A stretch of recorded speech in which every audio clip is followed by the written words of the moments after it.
हैदराबाद के इस मंदिर में शांति और श्रद्धा का एक पवित्र माहौल था। रवि, एक पुजारी जिसकी श्रद्धा और समर्पण का लोग मिसाल देते थे। लेकिन रवि के जीवन में एक ऐसी उलझन थी जो किसी को दिखाई नहीं देती थी। और मीरा, जो अक्सर मंदिर आती थी एक अलग सी कसक लेकर, उसकी आंखों में एक कहानी थी जो सिर्फ वो समझ पाती थी। दोनों के बीच एक छुपा हुआ रिश्ता जो एक दिन उनके जीवन को हमेशा के लिए बदल देगा। आज की पूजा बहुत सुंदर थी। तुम्हारे आने से सब कुछ और पवित्र लगता है। ये रिश्ते की शुरुआत थी जो रवि और मीरा के जीवन को अंधेरों में ले डूबेगी। रवि अपनी उलझन को समझने की कोशिश कर रहा था, लेकिन मीरा का दबाव बढ़ता जा रहा था। आप कब तक चुप रहेंगे रवि जी? आप अपने परिवार को छोड़ने से डरते हैं या मुझसे प्यार ही नहीं करते? अगर आप मुझे अपने जीवन का हिस्सा नहीं बना सकते तो मैं सब बता दूंगी।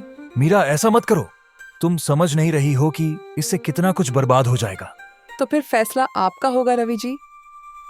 मैं ज्यादा इंतजार नहीं करूंगी। मीरा के अलग होने के साथ रवि को महसूस हुआ उसका जीवन एक ऐसे मोड़ पर खड़ा है जहां से वापस लौटना लगभग नामुमकिन है। उस रात रवि का सारा विश्वास टूट चुका था। रवि के मन में उलझन थी, पर उसने एक फैसला ले लिया था। उसके हाथ कांप रहे थे, जैसे वो अपने विचारों से लड़ रहा हो। वो पिछले कुछ महीनों की गलतियों के बारे में सोच रहा था और उसका दिल एक अजीब सी घबराहट से भर गया था। जिस जगह वो जा रहा था वहां से वापस लौटना शायद मुमकिन ना हो। रवि ने गाड़ी रोकी, पर उसका मन एक गहरे अंधेरे में डूब रहा था। रवि ने अपनी गाड़ी से उतरकर एक सुनसान जगह की तरफ कदम बढ़ाए। रवि जी, अब और कितनी देर लगेगी? उसके मन में एक आखिरी लड़ाई चल रही थी। रवि ने एक फैसला कर लिया था जो सब कुछ बदल देगा। मैं अब और इंतजार नहीं कर सकती रवि जी। आपको अब फैसला लेना ही होगा।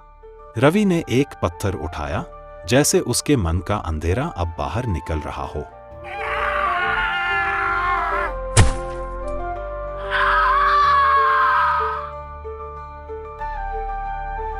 रवि खुद भी विश्वास नहीं कर पा रहा था कि उसने क्या कर दिया।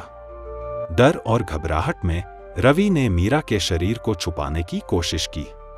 उसने मीरा के शरीर को एक सुनसान जगह पर ले जाकर जमीन में दबा दिया। उसके हाथ जमीन को खोदते हुए कांप रहे थे, जैसे वो अपने पाप को धरती के नीचे दबा रहा हो। रवि एक नए झूठ को बनाने के लिए पुलिस स्टेशन पहुंचा। मेरी भांजी मीरा 2 दिन से गायब है। हम समझ नहीं पा रहे वो कहां चली गई।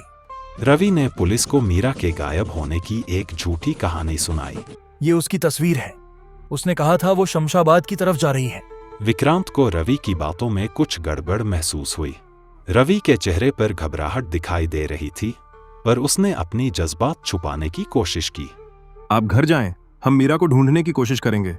पुलिस स्टेशन से निकलते समय रवि ने एक बात जान ली थी, उसका झूठ ज्यादा दिन तक नहीं टिक पाएगा। रवि ने सबूत मिटाने के लिए मीरा के फोन के मैसेज और कॉल डिलीट कर दिए। वो चाहता था कि सच का एक और सबूत हमेशा के लिए मिट जाए। झूठ को छुपाने के लिए रवि हर कदम सूझबूझ से उठाना चाह रहा था, लेकिन उसके दिल में डर अब भी था कि सच समय के साथ बाहर आएगा। पुलिस को रवि की कहानी में कुछ गड़बड़ महसूस होने लगी थी।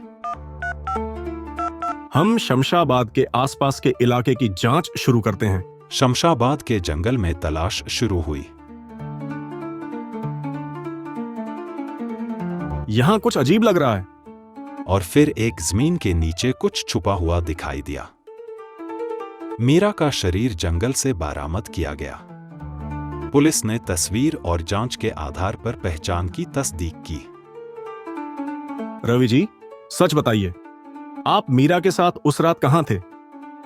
रवि अपने झूठ के जाल में उलझ चुका था। मैं सब बता दूंगा। मैंने ही मीरा को मारा था। सच सामने आने में देर लगी, लेकिन सच्चाई दबाई नहीं जा सकती। रवि अपने पाप का दाम चुकाने के लिए तैयार था। रवि के लिए इंसाफ का समय आ गया था।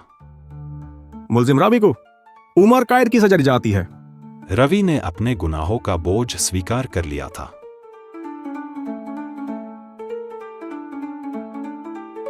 मंदिर ने एक कहानी देखी जो पाप और मोह का अंजाम बन गई।